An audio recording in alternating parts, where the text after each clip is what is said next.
بسم اللہ الرحمن الرحیم۔ السلام علیکم۔ کبھی کبھی اپنے بہترین دوست سے بات کرنا آپ کا واحد علاج ہوتا ہے۔ مٹی کے اوپر محل بنانے کی فکر کے ساتھ ساتھ مٹی کے نیچے بھی محل بنانے کی کوشش جاری رکھے۔ ٹوٹا ہوا یقین اور گزرا ہوا بچپن، یقین مانیے، کبھی واپس نہیں آتا۔ مرد اگر دیندار ہو جائے تو دن گھر کی دہلیز تک پہنچ جاتا ہے، اور گھر کی عورت اگر دیندار ہو جائے تو دین نسلوں تک پہنچ جاتا ہے۔ دنیا میں تمہارے لیے سب سے بدترین سزا یہ ہے کہ اللہ تمہاری زبانوں سے اپنا ذکر روک لے۔ اپنا پیدا سوچے، بنا سب کے ساتھ اچھا کرے، کیونکہ جو لوگ پھول بیچتے ہیں ان کے ہاتھ میں خوشبو رہ جاتی ہے۔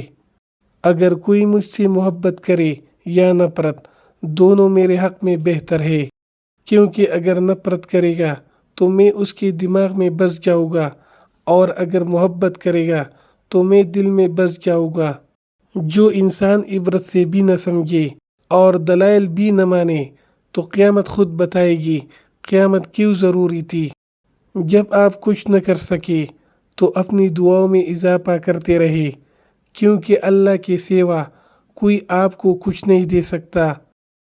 دنیا میں رہتے ہوئے ہمیشہ دو چیزیں خاموشی سے کرو، ایک محنت اور دوسری عبادت۔ انسان کی زندگی کے بدترین وقتوں میں سب سے برا وقت جوانی میں غربت ہے۔ حقیقی سکون صرف اس وقت ملتا ہے جب آپ تنہائی میں خدا سے لو لگاتے ہیں۔ پریشانیاں زندگی کا حصہ ہے، جس نے اپنی پریشانی پر قدم رکھا وہ جیت گیا، اور جس نے پریشانی کو سر پر سوار کیا وہ ٹوٹ گیا۔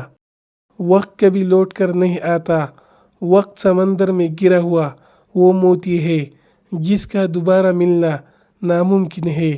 زیادہ سوچنا انسان کو ختم کر دیتا ہے، بس دعا کرو اور اللہ پر چھوڑ دو۔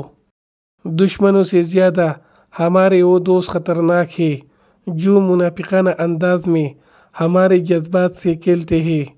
تمہاری پریشانیاں تمہاری بے ادبی اور ناشکری سے جڑی ہوئی ہے۔ انسان کو 5 چیزیں برباد کر دیتی ہے: نیند، غصہ، ڈر، سستی اور کام ٹالنے کی عادت۔ انسان کے رزق میں رکاوٹ 4 وجوہات کی بنا پر آتی ہے: انتہا درجے کی سستی، محنت سے دل چرانا، اللہ سے نا امید ہونا، چھوٹا کام کرنے میں شرم محسوس کرنا۔ غریبی انسان پر 4 چیزوں کی وجہ سے آتی ہے: سستی، عیش و آرام، لاپرواہی اور سختیاں برداشت کرنے کی کمی۔ انسان کی پریشانی میں رہنے کی 4 علامات ہیں: طبیعت میں تبدیلی، یادداشت اور سوچ میں تبدیلی، جسمانی تبدیلی، رویے میں تبدیلی۔ وہ 4 چیزیں جن کی وجہ سے انسان کا دماغ تباہ ہو جاتا ہے: نیند کی کمی، بیماری میں کام کرنا، مسلسل تیز آواز میں بات کرنا، صبح کے وقت کچھ نہ کھانا۔ عورت کا اپنے شوہر کی خدمت کرنا ثواب میں صدقہ اور خیرات کے درجے میں ہے۔ کسی کو چاہتا ہو تو دل سے چاہو، زبان سے نہیں، اور کسی پر غصہ کرنا ہو تو زبان سے کرو، دل سے نہیں۔ نظر انداز کرنا سیکھے، کچھ تفصیلات زندگی کو مختصر کر دیتی ہے۔ عزت تو سبھی کو چاہیے، لیکن لوگ واپس دینا بھول جاتے ہیں۔ رشتے اور راستے تب ختم ہونا شروع ہو جاتے ہیں جب پاؤں نہیں دل تک جاتے ہیں۔ دنیا میں کسی اچھے انسان کو تلاش مت کرنا، بلکہ خود اچھے بن جانا۔ ہو سکتا ہے آپ کی اس کام سے کسی اور کی تلاش ختم ہو جائے۔